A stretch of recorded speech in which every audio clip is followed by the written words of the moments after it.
जलते घर को देखने वालों, फूस का छप्पर आपका है। पीछे तेज हवा है, आगे मुकद्दर आपका है। इस्लाम तो ये कहता है कि अगर कोई किसी बेगुनाह को मार दे, वो ऐसा है जैसे उसने पूरी इंसानियत को ही मार दिया। कमीनों, जाहिलो, तुम अपनी कुर्सी बचाने के लिए ईरान को अकेला छोड़ रहे हो? तुम्हें शर्म नहीं आती? इस्लामिक जगत को, अरब दुनिया को उसने जगाने का काम किया है कि वो जो जालिम जो कहता था ना कि मैं दुनिया के सामने झुकूंगा नहीं, मैंने उसको झुका दिया है। अब भी अगर तुम्हारे अंदर गैरत नहीं है तो तुम डूब मरो चुल्लू भर पानी में, तुम्हारी कोई औकात दुनिया में नहीं। ट्रंप का नंबर है, आप देख लीजिएगा, कुछ ही दिनों में खबर आ जाएगी, अमेरिका ईरान ट्रंप को भी मारेगा। इसलिए इन दोनों कमीनों के खत्म होने के बाद में फिर दुनिया के अंदर शांति आएगी, अमन आएगा और लोग चैन से जिए। नमस्कार, मैं हूं नई दिल्ली से आपका हमजुमान संजीव चौहान, स्टेट पर हिंदी पे। और हमारे आज के खास कार्यक्रम के खास मेहमान हैं रशीदी साहब। रशीदी साहब के बारे में कुछ और ज्यादा बताने की जरूरत नहीं है, नाम काफी है। रशीदी साहब, स्टेट पर हिंदी पे स्वागत है। बहुत शुक्रिया, बहुत शुक्रिया।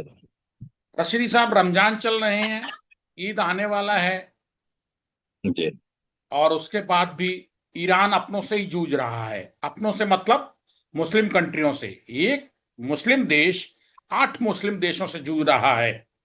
इस पे बात करेंगे कि रमजान, इस्लाम, कुरान क्या कहता है। और दूसरा बात करेंगे हिंदुस्तान की छोड़ दीजिए, हम तो अपनी जगह बैठे हुए हैं। पाकिस्तान और अफगानिस्तान, आप अस्पताल पे बम गिरा देते हैं, 400 बच्चों की जान ले लेते हैं रमजान में। कहाँ लिखा है कुरान में? कहाँ कहता है इस्लाम? कहाँ कहते हैं हमारे फकीर, हमारे बुजुर्ग कि आप अस्पताल में बीमारों पे बम गिरा दीजिएगा? और 2-3 महीने पहले तक जिस बांग्लादेश में कोहराम मचा था हिंदुओं का मारकाट कि ये हो रहा है, वो हो रहा है, आज वो बांग्लादेश खामोश है। वहां से कोई खबर नहीं आ रही है। मारकाट बंद हो गई है वहां पे हिंदुओं की, अल्पसंख्यकों की, या फिर ये राजनीतिक सब पॉलिटिकल एजेंडा के तहत हो रहा था इलेक्शन से पहले। पहले सबसे बात करते हैं कि क्या कुरान में, इस्लाम में कहीं ऐसा लिखा है, कोई आयत है कि रमजान के दौरान जब ईद की तैयारियों में दुनिया जुटी हो, तब आप ले जाइए पाकिस्तान की तरह एयरफोर्स, हवाई जहाज, बम, और एक अस्पताल पे अफगानिस्तान में गिरा दीजिए, मार दीजिए 400 लोगों को। और इस पे खामोशी है भारत में, बिल्कुल एकदम खामोशी। आखिर क्यों? एक साथ दो सवाल किए रशीदी साहब। नहीं संजय भाई, देखिए, इस पर खामोशी नहीं है। जिस दिन ये अटैक हुआ, मैंने उसी दिन एक बयान दिया था, शायद आपकी नजरों से वो नहीं गुजरा। मैंने कहा था दो चीजें याद रखिएगा। एक तो है इस्लामिक। इस्लाम तो ये कहता है कि अगर कोई किसी बेगुनाह को मार दे, वो ऐसा है जैसे उसने पूरी इंसानियत को ही मार दिया। ये तो इस्लामिक जवाब है पाकिस्तान के हमले का। दूसरे, आपको जेनेवा कन्वेंशन भी याद होगा। बिल्कुल याद है।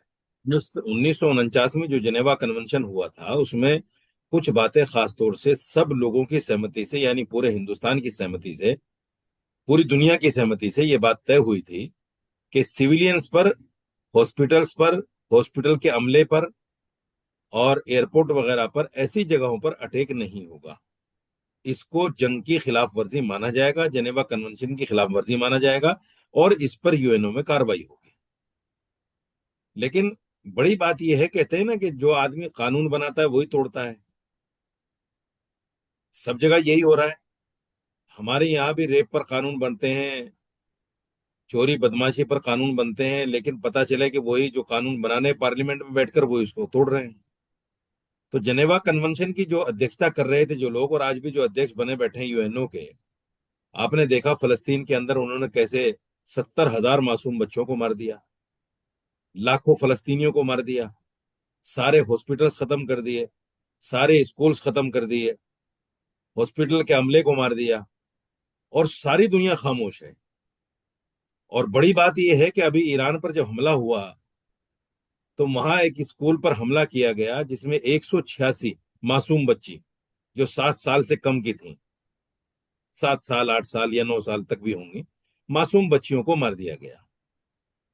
बड़ा मसला यह है कि आज दुनिया में एक नैरेटिव बन गया है कि मुसलमान करे तो उस पर सवाल करो, मुसलमान के अलावा कोई भी करे तो वो उसने कर दिया, ठीक है कोई बात नहीं, उसको अधिकार है।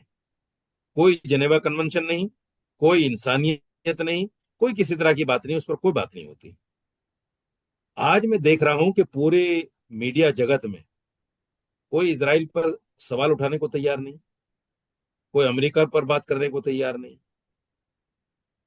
पाकिस्तान ने अफगानिस्तान पर कर दिया तो उस पर डिबेट हो रही है,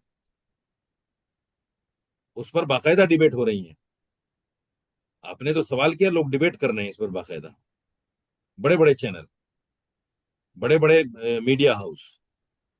तो ये एक नैरेटिव है जो पूरी दुनिया को दे दिया गया, और इसी में सारी दुनिया फंसी हुई है।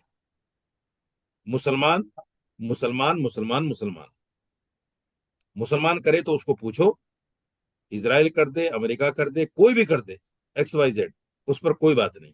खामोश हो जाओ, चुप्पी लगा जाओ, क्योंकि ये उनका अपना जन्मसिद्ध अधिकार है कि मुसलमानों को मारो, मुसलमानों के बच्चों को मारो, मुसलमानों के बड़ों को मारो, उनके हॉस्पिटल्स, उनके स्कूल्स सब तबाह कर दो, क्योंकि इनको पढ़ने का अधिकार नहीं, इनको स्वस्थ जीने का अधिकार नहीं, इनको कोई भी अधिकार दुनिया के अंदर नहीं है। मैं हिंदुस्तान के नैरेटिव में बात नहीं कर रहा हूं, मैं पूरी दुनिया का एक नैरेटिव आपको बिल्कुल बताना मैं चाह रहा हूं। समझ रहा हूं आपकी बात। पूरी दुनिया में ये सारी कहानी, सारी फिल्म चल रही है। और बड़ी बात यह है कि जो लोग समाजी कारकुन हैं, जिनको बड़े बड़े नोबेल पुरस्कार मिले हुए हैं, कोई बोलने को तैयार नहीं संजय भाई, कोई बोलने को तैयार नहीं। हालांकि जरा सी मामले में लोग नोबेल पुरस्कार वापस करने को तैयार हो जाते हैं। हमने हिंदुस्तान में भी देखा, दूसरी जगहों पर भी देखा, यहाँ कोई नहीं बोल रहा है। रशीदी साहब, आपने बड़ी मतलब बहुत ही मतलब की बात की। आपने दुनिया के स्तर पे मुसलमान और मुसलमान के खिलाफ जो खड़े हैं उस पर बात की, अंतर्राष्ट्रीय स्तर पर बात की। खासतौर पे आपने जेनेवा समझौते की बात की, जो आज जमीन पे थूका जिस पे जा रहा है, रौंदा जा रहा है। इंसान, इंसानियत, कुरान, इस्लाम, हिंदू, मुसलमान, यहूदी सब एक तरफ छोड़ दीजिए, कट्टे में बंद कर दीजिएगा। लेकिन जहां बात आती है जंग की, तो कहते हैं जंग में सब जायज है। अमेरिका ने इसराइल से हमला करवाया ईरान में, और 180 से ज्यादा मासूम बच्चियां मार दी गई। ये जंग में जायज नहीं है, कुछ नाजायज भी होता है, जंग में सब जायज नहीं है। लेकिन आपने कहा कि भाई मुसलमान ही टारगेट क्यों? ठीक, मुसलमानों पे ही चर्चा क्यों? फलस्तीन में लाखों लोग मार दिए गए, हजारों बच्चे मार दिए गए, उस पर चर्चा क्यों? होता क्या है, ये दौर मीडिया का है, AI का दौर है, गूगल यूट्यूब का दौर है। यहां इंसान से तेज सोशल मीडिया भाग रहा है। असली क्या है, फर्जी क्या है, नकली क्या है, कुछ नहीं पता है। जहां एक भी नहीं मरता, वहां 5,000 मारे दिए जाते हैं सोशल मीडिया पे। मेरा कहने का मतलब ये, जब आपने नोबेल पुरस्कार की बात की है, जब हिंदुस्तान पाकिस्तान के बीच ऑपरेशन सिंदूर चल रहा था, ट्रंप ने रुकवाया नहीं रुकवाया, ऑपरेशन सिंदूर रुकवाने का श्रेय बहुत लिया। हालांकि भारत ने हमेशा इनकार किया है कि नहीं, ऐसा कुछ नहीं था। वो एक अलग चीज है, पॉलिटिकल है, विदेश नीति का मामला है, कूटनीति का क्या, दोनों देशों में क्या पॉलिटिकल स्टंटबाजी और जो भी तमाशा रहा हो, हम उसमें नहीं जाएंगे। इसी पाकिस्तान ने उस ट्रंप के लिए नोबेल पुरस्कार की मांग कर दी थी, शांति का नोबेल पुरस्कार की मांग की थी। इसी पाकिस्तान ने जो अब बम बरसा रहा है अस्पतालों पे, अफगानिस्तान में दौराने रमजान, ईद से कुछ दिन पहले लाशों के ढेर लगा देता है। यही पाकिस्तान ऑपरेशन सिंदूर में अपनी जान बचाने को जो अमेरिका के तलवो चाटने पहुंचा था, तलवे ट्रंप के, तो ये वही तो ट्रंप था, वही तो अमेरिकन राष्ट्रपति है जिसने ईरान में 180 बच्चियां जहां थी उस स्कूल पे बम मिसाइल गिराने में रहम नहीं खाया, शर्म नहीं खाई इसराइल के जरिए। तो साहब, पाकिस्तान तो एक ही रहा। रशीदी साहब, मानेंगे आप, एक जगह इसी ट्रंप के लिए वो जाके शांति का पुरस्कार, नोबेल पुरस्कार मांग रहा था, जब ईरान में इसी अमेरिका के इशारे पे इजराइल ने बवाल मचाया और 180 से ज्यादा लड़कियों की, मासूम बच्चियों की जान चली गई, तो ये पाकिस्तान खामोश रहा। पाकिस्तान है क्या, आप समझ पाए हैं? देखिए, मैं हिंदू मुसलमान की बात में नहीं हूं, ना मैं कभी आपसे चर्चा करता। मेरी बातचीत का ना मैं महापंचायत लगा के बैठता हूँ शाम को चैनलों की तरह, ना मेरा कोई एजेंडा है, आप समझ रहे होंगे इस बात को। मैं बात ये करना जी। चाहता कि जो पाकिस्तान ऑपरेशन सिंदूर में अपनी खाल बचाने के लिए दौड़ा दौड़ा ट्रंप के पास पहुंचा था, और उसके बाद जब पाकिस्तान की जान भारत से छूटी ऑपरेशन सिंदूर में, तो पाकिस्तान इसी ट्रंप के लिए तो नोबेल पुरस्कार शांति का मांग रहा था कि दे दीजिए दे दीजिए। ट्रंप साहब भी मुंह फैलाए बैठे हुए थे। सवाल ये है कि साहब, आपका कोई ईमान और धर्म कर्म कुछ बचा है नहीं बचा है? आप छोड़ दीजिए, कौम को छोड़ दीजिए, हिंदू मुसलमान को छोड़ दीजिए, रामायण कुरान को। मैं सिर्फ ये कहता हूं, इंसानियत की बात करो। यही पाकिस्तान खामोश रहा है इजराइल ने जब ईरान में बच्चियों के स्कूल पे हमला किया। किसके इशारे पे? ट्रंप के इशारे पे। मैं बहुत बोला, आप जरा बताइए कि साहब। संजय भाई, पाकिस्तान की तो बात करना मैं समझता हूँ फजूल है। जिस कंट्री का राजनीतिक कोई वजूद ना हो, जिस कंट्री का सामाजिक, इस्लामिक, धार्मिक कोई वजूद ना हो, उस पर बात करना मैं समझता हूँ फजूल है। कुछ लोग देखे होंगे आपने, जब बात होती है तो कहते हैं अरे मियाँ इसके लिए बात मत करो। होता है ना ऐसा समाज में भी, अरे मियाँ उसकी बात मत करो, वो तो खत्म, कुछ नहीं। तो मैं ये कह रहा हूँ कि देखिए, पाकिस्तान उस इस्लाम को मानने वाला है जिस इस्लाम में 1400 साल पहले मोहम्मद साहब ने कहा था कि जंग की हालत में 3 आदमियों पर हाथ नहीं उठाना। एक बच्चे पर, एक औरत पर, एक बूढ़े पर। ये इस्लाम का बुनियादी सिद्धांत है। जंग के हालात, जंग के मैदान में, जब आपकी आमने सामने की जंग हो और एक दूसरे को मार काट रहे हो, और वहां बूढ़े भी शामिल हो, सामने बच्चे भी शामिल हो, औरतें भी शामिल हो हमारे साथ खिलाफ लड़ने में, फिर भी इस्लाम ये कहता है कि इन तीनों पर हाथ नहीं उठाना। उस इस्लाम को मानने वाला है पाकिस्तान, और उसने बम डाल दिया अफगानिस्तान में स्कूल पर। तो मैं समझता हूं कि ये मुसलमान मुल्क भी नहीं है। इस्लामिक मुल्क कहना तो बहुत दूर की बात है, ये मुसलमान मुल्क भी नहीं है। क्योंकि मुसलमान वो होता है जो अल्लाह को माने, कुरान को माने। जब कुरान की बात को नहीं मानता, अल्लाह की बात को नहीं मानता, फिर कहेगा मुसलमान? तो मैं तो इसको मुसलमान मुल्क भी कहने को तैयार नहीं हूं। रही बात अमेरिका के चापलूसी करने की, तलवे चाटने की, देखिए, पाकिस्तान का एक एक नागरिक अगर सही माना में देखा जाए तो अमेरिका के इतने बड़े कर्जे में है कि इनके बाप दादा, आगे औलाद, उसकी औलाद, उसकी औलाद, सब इकट्ठे होकर भी वो कर्जा उतारना चाहें तो नहीं उतार सकते अमेरिका का। इतना कर्जा है। और जिस आदमी का कर्जा होता है किसी पर, उसके सामने किसी की जबान नहीं खुलती। उसकी तारीफ ही करता है आदमी, उसके तलवे ही चाटता है, मजबूरी है उसकी। इमरान खान ने ऐसा कौन सा गुनाह कर दिया पाकिस्तान में जिसको जेल में डाल दिया? उस इमरान खान ने गाड़ी घोड़ा छोड़ दिया। उस इमरान खान ने शाही महल छोड़ दिया, प्राइम मिनिस्टर हाउस छोड़ दिया, अपने मिनिस्टरों से कह दिया घर में बैठकर काम करो, सरकार के पैसे बचाओ। उस इमरान खान ने जायज को जायज, नाजायज को नाजायज कहा।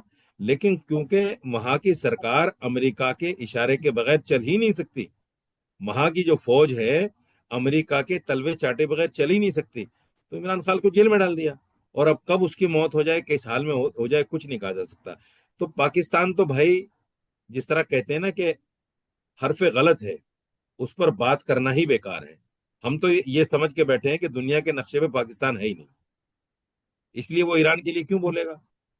वो तो अपने आका के लिए बोलेगा, अपने मालिक के लिए बोलेगा। गुलाम दूसरे के लिए थोड़े बोलता, अपने मालिक के लिए बोलता है।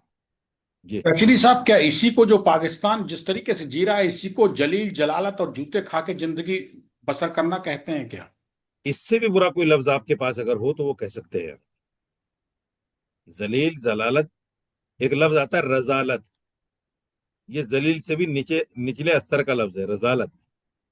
रजील, जिसकी कोई औकात, कोई हैसियत समाज में ना हो, जिसकी कुत्ते से भी बदतर जिंदगी हो, उस आदमी को कहते हैं रजील। तो ये पाकिस्तान वो मुल्क है जिसको हम रजील कह सकते हैं। इस्लाम के नाम पर धब्बा है, मुसलमानों के नाम पर कलंक है। हम तो कहते हैं कि इसको दुनिया में रहने का अधिकार ही नहीं है। और आपको याद होगा पहलगाम हमले के बाद में जब ऑपरेशन सिंदूर हुआ, मैं वाहिद आदमी था जिसने हिंदुस्तान से प्राइम मिनिस्टर को एक बात कही कि हम इस पाकिस्तान को दुनिया के नक्शे पे नहीं देखना चाहते, और हिंदुस्तान कर सकता है ये, और हिंदुस्तान को करना चाहिए। पाकिस्तान को मलिया मेट कर दो, इसके अलावा इसकी कोई औकात नहीं है। और अखंड भारत हमारा सपना भी है, और वो जब भी पूरा होगा जब पाकिस्तान, बांग्लादेश, नेपाल या आसपास के जितने मुल्क हैं, ईरान, इराक तक, जब ये सब शामिल हो जाएंगे तब अखंड भारत का सपना साकार होगा। और अभी आपने परसों का बयान मोदी जी का सुना भी होगा। उन्होंने तो इसराइल के लिए भी कहा है कि उनका ग्रेटर इसराइल का सपना है, और अपने सपने के बारे में बताया कि हमारा सपना अखंड भारत का सपना है। तो अखंड भारत का सपना जब भी पूरा होगा जब ये सारे मुल्क हिंदुस्तान में शामिल होंगे, तब सपना होगा। तो इस पाकिस्तान पर बात करना मैं समझता हूँ फिजूल है। रशीदी साहब, आप कोई भी बयान देते हैं ऐसे आग की तरह निकल के जाता है, गोले की तरह आसमान में, पूरे देश में फैल जाता है, दुनिया में फैल जाता है। लेकिन मेरी आपकी जब बात होती है तो हमारा कोई बहस मुबाहिसा नहीं होता है। कभी कोई जी। मतलब एक होता ना, जैसे कि शाम को जो पंचायतें लगती बड़े बड़े चैनलों पे एजेंडे के तहत, हमारा कोई एजेंडा नहीं है। हमारा एजेंडा जी। है इंसान, इंसानियत और शांति। तीन चीजों पे हम बात बिल्कुल। करते हैं। ईरान के ऊपर अमेरिका और इसराइल 18 दिन से 19 दिन से जूझ रहे हैं, उसको हराने के लिए, कमजोर करने के लिए। वक्त बहुत कम है हमारे पास, लेकिन ईरान झुकने को तैयार नहीं है, घुटने टेकने को राजी नहीं है। अमेरिका हलकान हुआ पड़ा है, इसराइल हलकान हुआ पड़ा है। गोला बम बारूद पैसे खजाने से सबसे तबाह हो रहा है। ऐसे में सवाल ये आता है कि दौराने रमजान के महीने में ईरान अपने ही 7-8 मुस्लिम कंट्रियों से भी जूझ रहा है, वहां भी हमले कर रहा लगातार, लेकिन कोई भी मुस्लिम कंट्री जवाब में ईरान पे हमला नहीं कर रहा है। आप ही बेहतर सुलझा सकते हैं, हमारे पास 5 मिनट बचे हैं। अगर मेरी किसी पड़ोसी से लड़ाई हो जाए, या किसी से भी लड़ाई हो जाए, और मेरा भाई मेरा साथ ना दे, तो मैं क्या उसको भाई कहूंगा? नहीं कहूंगा। ईरान के साथ में मिडिल ईस्ट का जो मामला है, ईरान मिडिल ईस्ट के मुल्कों पे हमला नहीं कर रहा है। ईरान ने एक बात कही, उसको समझना बहुत जरूरी है। ईरान ने कहा कि जहां जहां अमेरिका के सैन्य अड्डे होंगे, मैं वहां वहां हमला करूंगा। या तो इनको यहां से भगा दो, अगर नहीं भगाओगे तो मैं हमले करूंगा। वो तो अपनी बात पे अटल है। वो लड़ाई अमेरिका और इसराइल के साथ लड़ रहा है। अब जो लोग उसके पिट्ठू पाले बैठे हैं, जो उसके सैन्य अड्डे बनाए बैठे हैं, ईरान को तो उन पे हमला करना पड़ेगा। इसलिए हमला करना पड़ेगा क्योंकि उसे डर है कि अगर मैं इनको खत्म नहीं करूंगा, ये मेरे ऊपर हमला शुरू कर देंगे सीधा। यहां से अमेरिका इसराइल हमला शुरू कर देगा। तो मुझे ये जो नजदीक के हैं मेरे, सबसे पहले इनको कमजोर करना जरूरी है। मैं एक बात कहना चाहता हूं संजय भाई, आपके चैनल के माध्यम से। जैसे मैंने पाकिस्तान के बारे में कुछ बातें कही, मैं अरब दुनिया के लिए एक बात कहना चाहता हूं, एक शेर के जरिए से, कि जलते घर को देखने वालों, फूस का छप्पर आपका है, पीछे तेज हवा है, आगे मुकद्दर आपका है। उसके कत्ल पे मैं भी चुप था, अब मेरा नंबर आया। मेरे कत्ल पे आप भी चुप हो, अगला नंबर आपका है। बहुत खूब। ये जो सऊदी दुबई वगैरह ये ठाने बैठे हैं ना कि अमेरिका तुम्हारा दोस्त है, अमेरिका किसी का दोस्त नहीं है। अमेरिका किसी का दोस्त नहीं है। अमेरिका पैसे का यार है। जब तक आप सोने के जहाज गिफ्ट करते रहोगे, अपनी लड़कियों को उसके सामने नचाते रहोगे, जब तक ये आपका है। जिस दिन आपने ये बंद कर दिया, उस दिन देखना तुम्हारा क्या हशर होगा।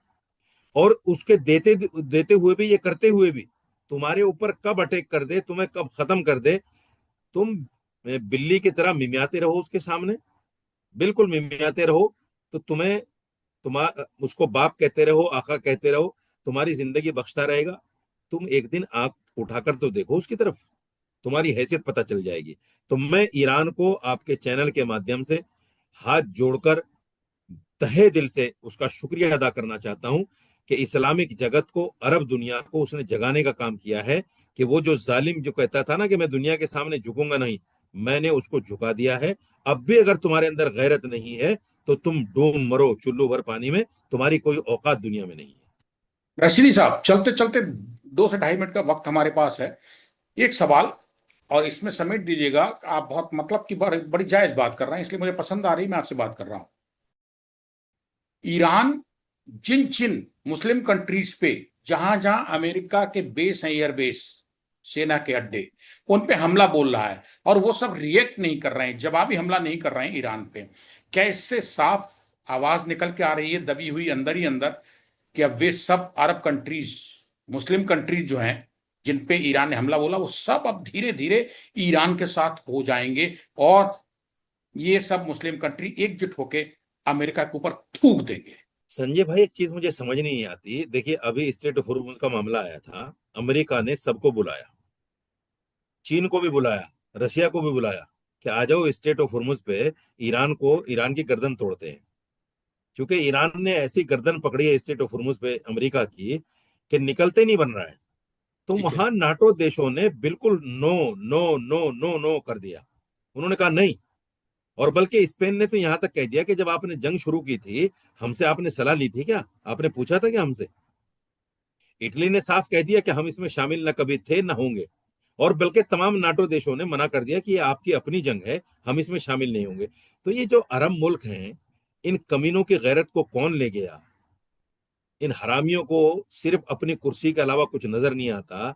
इनको शर्म नहीं आती कि जब नाटो देश, जो यूरोपियन मुल्क हैं, जो उसके अपने अकीदे के लोग हैं, अपने उनके मजहब के लोग हैं, उन्होंने मना कर दिया कि हम ईरान पर हमला नहीं करेंगे तुम्हारे लिए।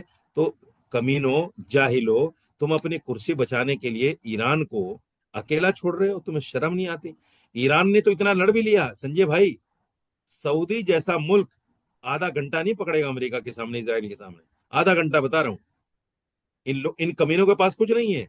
अगर ये इस बड़ी दीवार को, मैं कहता हूं 1%, खुदा ना खास्ता, हालांकि ये दीवार गिरेगी नहीं, लेकिन अगर 0% ईरान जैसी दीवार गिर गई, तो ये जो लोग हैं ना, ये हवा के सूखे पत्तों की तरह है। हवा आएगी, उड़ा के लेके चली जाएगी, कुछ नहीं पता चलेगा इनका। इसलिए इन कमीनों को अपनी कुर्सी बचाने के लिए ईरान के साथ खड़ा होना चाहिए और अमेरिका के मुंह पे थूकना चाहिए, जैसे आपने बोला। और बल्कि मैं तो कहता हूं चाहिए, और उस कमीने को कहना चाहिए कि ईरान जैसे मुल्क ने तुझे धूल चटा दी है। इसराइल खंडर हो गया है। बेंजामिन नेतन्याहू खत्म हो गया है। बेंजामिन नेतन्याहू खत्म हो गया सर। मैं दावा कर रहा हूं आपके चैनल पे, वो खत्म हो गया है। और देखिए, अमेरिका ट्रंप का नंबर है अब। ट्रंप का नंबर है, आप देख लीजिएगा, कुछ ही दिनों में खबर आ जाएगी। अमेरिका ईरान ट्रंप को भी मारेगा। इसलिए इन दोनों कमीनों के खत्म होने के बाद में फिर दुनिया के अंदर शांति आएगी, अमन आएगा, और लोग चैन से जिएंगे। सिद्धि साहब, क्या अफगानिस्तान के पास, अफगानिस्तान पे जो हमला हुआ है, अस्पताल पे 400 लोग मारे गए, लाशें बिछ गई हैं रमजान के पाक महीने में, क्या अफगानिस्तान इसको निबट लेगा, जवाब दे पाएगा? अब पाकिस्तान को कैसे देगा? हमारे पास आधा मिनट बचा है। नहीं, मैं तो अफगानिस्तान से एक सलाह देना चाहता हूं कि इस कमीने के साथ जंग ना लड़ें। अपने इसके साथ जंग लड़के अपने आप को, कहते हैं ना, जलील आदमी के साथ बात करना, खुद अपने आप को जलील करना होता है। अफगानिस्तान को चाहिए, अफगानिस्तान एक सभ्यता वाला मुल्क है, एक अच्छा मुल्क है, अच्छा देश है, जिसने अमेरिका को चने चबवा दिए और उसको सारा साजो सामान छोड़ के भागना पड़ा। वो बड़ा ताकतवर देश है, ताकतवर लोग हैं, जंगजू लोग हैं। उनको जो है इस कमीने के पीछे अपनी एनर्जी वेस्ट नहीं करनी चाहिए और इसको छोड़ देना चाहिए। शुक्रिया राशिदी साहब, आपने बहुत, मतलब मैं बहुत खुश हूं आपकी बातचीत से। आप चर्चाओं में रहते हैं अपने बयान के लिए, जो आपसे जैसा सवाल करता है वैसा उसको जवाब देते हैं, लेकिन आपने स्टेट में हिंदी के लिए संजीव चौहान से बात की, बड़ी बहुत सहलियत से बात की। शुक्रिया, बहुत बहुत धन्यवाद। बहुत शुक्रिया आपका भी। बहुत शुक्रिया आपका भी, आपने चैनल पे वक्त दिया, आप अपने। बहुत शुक्रिया शुक्रिया। राशिदी साहब, शुक्रिया।